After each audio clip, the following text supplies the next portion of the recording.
Gala. I'm Mitch and today, nandito tayo ngayon sa bahay ko and I will show you how to make macaroni salad. Since malapit na yung Pasko, ito yung isa sa mga madaling gawin. But para sulit masyado si macaroni salad, gawin natin dalawang recipe. So first, yung chicken macaroni, and then I'll show you how to make a macaroni fruit salad or the Filipino style macaroni fruit salad. For the ingredients ng chicken macaroni, I have the elbow macaroni. I'm using Del Monte.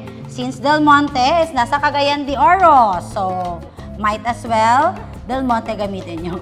And then I have pro cheese, carrots, I have some raisins, pickles, Bravo condensed milk, Lady's Choice mayonnaise, and Del Monte tidbits. Tapos, napakuluan ko na chicken. So, chicken breast lang to guys. Tapos, hinimay-himay. And then, for the sweet salad or the Filipino macaroni fruit salad, again, your elbow macaroni, and then Bravo condensed milk, Lady's Choice mayonnaise, kaong, red, and then nata de coco, green yung kulay. I have, again, pro cheese. Tapos, I have some apples. This is optional. If you don't like the apples, then okay lang. And then, some today's fruit cocktail. Okay? So, pinakaunang gawin natin, let's cook the elbow macaroni. Okay? For the recipe ng dalawa, para hindi kayo maguluhan, nasa description box down below. Okay? So, nagpakulo na ako ng water. Then, you put your macaroni. Elbow macaroni to ha. Ang liit ng butas. I need 800 grams. So, para 400 sa salad and 400 for the chicken. You put some oil para lang hindi siya magdikit-dikit. And then, some salt. Para at least may lasa. Yan. Let's cook this one for around 10 minutes. Check natin. After 10 minutes, this is okay already. Okay? Para al dente, do not overcook it. Hugasan natin, guys. Yan, kailangan mo siya idaan sa running water para hindi mag-continue mag-cook. Okay?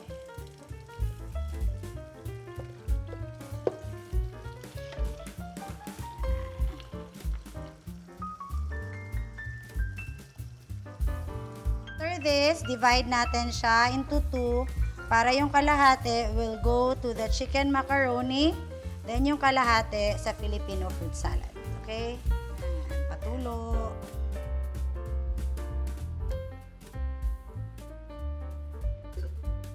Yan. So, divide natin into dalawa. So, first,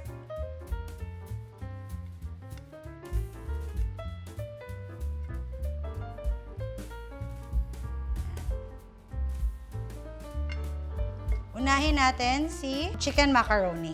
Mix mo lang si mayonnaise, Lady's Choice. So, isang buong 700 grams ng Lady's Choice mayonnaise. Tapos, syempre, pag Pinoy kasi, mahilig tayo sa medyo matamis, di ba? Let's put some condensed milk. Kahit anong brand ng mayonnaise, pwede ha. Yan. Then, the condensed milk para may sweet. Si condensed milk yung nagbibigay ng tamis kay chicken macaroni. Mix natin to.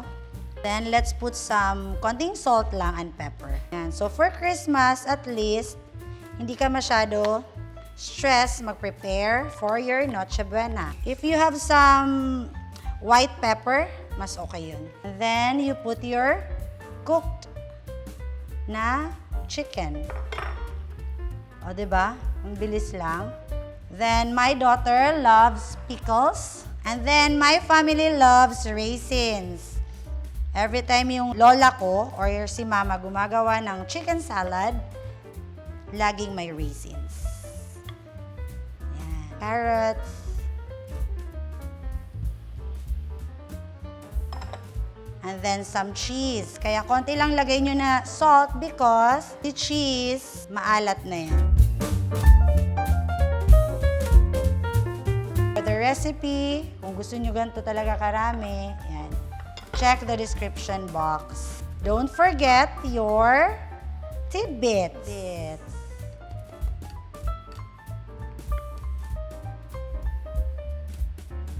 Pineapple. It's done. O, diba? Bilis lang. Kung napansin nyo, I didn't put onions. Yung ibang recipe, may mga onions yung chicken macaroni nila. My kids and ako mismo, ayoko ng onion. Lalo na yung napapansin ko talaga na onion yun. Ayoko nun. So, instead of onion, okay na sa akin si carrots and the pickles. Set aside natin and then gawin natin yung macaroni Filipino fruit salad. I have here the apple. Yan. Condensed milk. Yung kaong. Yan. Para Christmas na Christmas, choose the red one. And then, nata de coco. So, my nata is green. My cheese. Yung aking fruit cocktail. Yan. Mix muna natin bago natin ihalo kay macaroni. Mix muna natin. Then, bago natin i-add si Lady's Choice. Yan.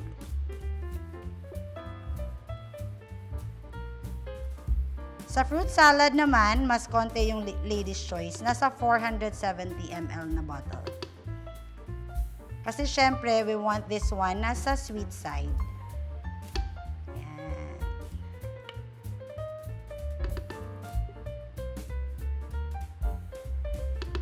O, diba? Hindi masyado stressful.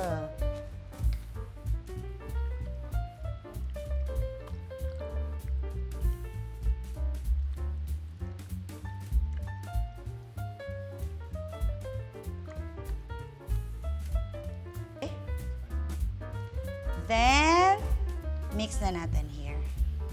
Okay?